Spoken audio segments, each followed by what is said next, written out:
Hello everyone. So today I'm going to explain this problem split linked list in parts from Leetcode.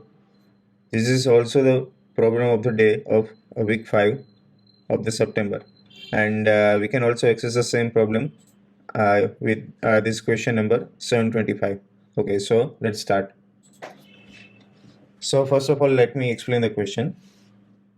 In question, we are given a linked list and we have to divide the linked list in k parts. So for example, this list has 10 elements, correct? So we have to divide it into the three parts. So first list will contain four elements, and the second list will contain these three elements, and third list will contain these remaining three elements. The catch is parts should be in order of occurrence in the input list. So we cannot take one element from here and second element of the same list from here and third element from somewhere else. We have to take consecutive values. So that is that, and after that we have to also consider that no two different parts should have difference by more than one. So what this means is, let's understand it with examples so it will be more clear. Suppose our input list is null. So the linked list that is given in the question is null, and we have to divide it into three lists. So as we do not have any values to divide into other parts, all of them will be null. If we look into the constraints, then it is given that the number of nodes in the list in the range of 0 to 1000. So we have to consider 0 as well. Suppose we have input list has one element and we have to divide into three lists. So first one will contain one and remaining will point to the null. So likewise, if we consider this example, then we can equally divide the elements of the given list into three different lists. Likewise, if we consider this example, this is elements 1 to 11 and we have to divide it into three parts. So first one will contain four elements, second list part will contain four elements as well, and third one will contain three elements.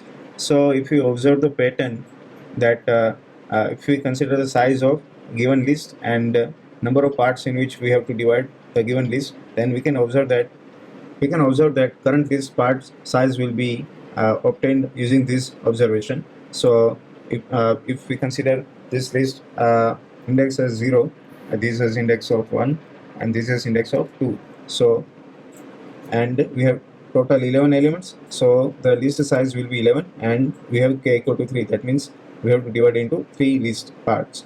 So for 0th list, we can obtain the size by 11 divided by 3. That will result in 3 and plus 1.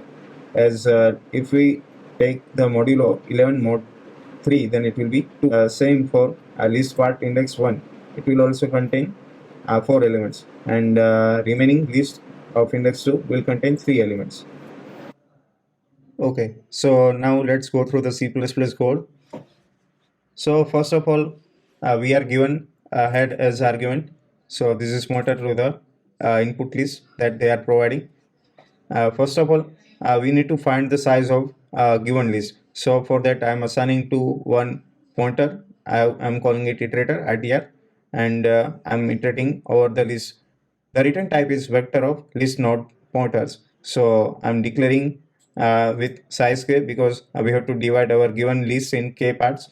We can visualize more with this example. Suppose we are given input list from 1 to 11 elements and k is equal to 3, and we have to return this vector. This vector has three pointers. This 0th index pointer is pointing to first list, this one is pointing to second list, and this one is pointing to third list. Now this newly created pointers are pointing to null. They are not pointing anywhere. So we can consider that this is somewhat like this. These are the pointers which are pointing to null. But after the execution of our code, it should be like this. So if you look into this loop, first of all, we have to find the parts size, that how many elements we have to allocate to the current list part. So we are finding that using the same formula that we discussed earlier. So I'm doing that here. If part size is 0, then the pointer which is by default pointing to the null pointer, and we do not have to allocate any new nodes and memory as well. If we have part size greater than 0, that means we have some element to allocate to the list pointer, then we will proceed with this logic. So what we are doing is, first of all, we are creating a node that is pointing to this location, this pointer's location. So for that, I'm taking the value of iterator's value, and this part heads of I, which is ith uh, part pointer, and it is pointing to the newly created value, and will incrementing the iterator, and I'm also assigning part tail, which will always point to the last node of the list, so that we can insert new node at the end of the linked list.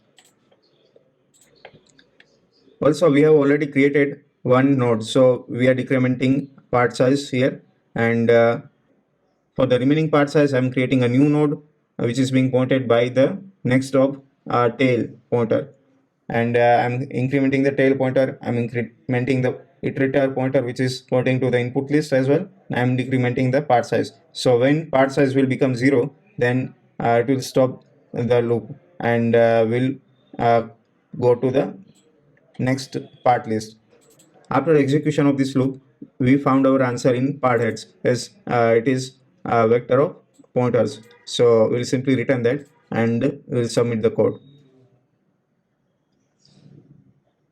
Yeah. Thanks for watching the video. If you found it useful, please like the video and subscribe to the channel.